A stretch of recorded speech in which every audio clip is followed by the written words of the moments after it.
निसर्गाच्या कुशीत वसलेल्या बरकीकडे नेणारा हा सुंदर प्रवास। कोल्हापुराहून अंतर अवघ्या 1 ते 1.5 तासांचं। हिरवेगार डोंगर दाट धुक्यातून वाट काढत गेलं की अंग मोहरून टाकणाऱ्या पाण्याच्या तुषारांबरोबर आपलं स्वागत करतात ते लहान मोठे धबधबे। पण इथलं सगळ्यात मोठं आकर्षण म्हणजे हा बरकीचा धबधबा।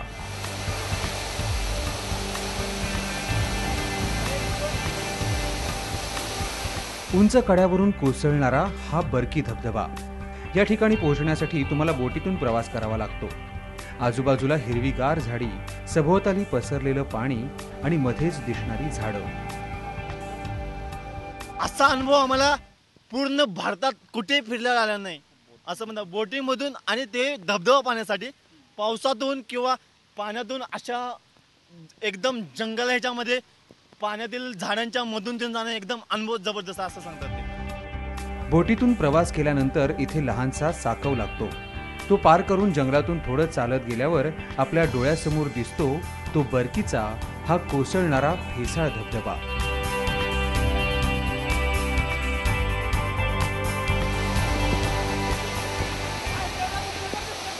कोल्हापूर जिल्ह्यातील अतिशय वेगळा आणि निसर्गरम्य भाग असलेला गगनबावड्यातील हे बरकी हे ठिकाण आहे।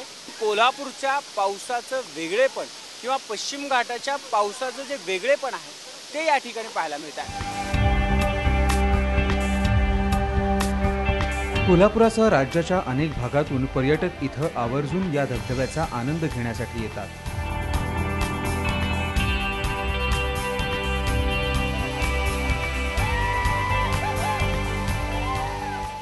टेन्शन मुक्त असं इथले जे 2 तास आमचे गेले ते खूप छान गेले आणि आता पुढचं 1 वर्षाचं काम करण्यासाठी फ्रेश माइंडनी आम्ही पुन्हा जात आहोत।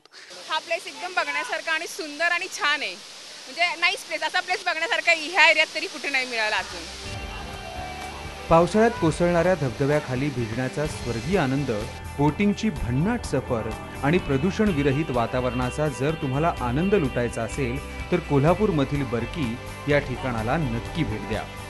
कॅमेरामन सचिन सावंतसह तानाजी जाधवर, साम मराठी, कोल्हापूर।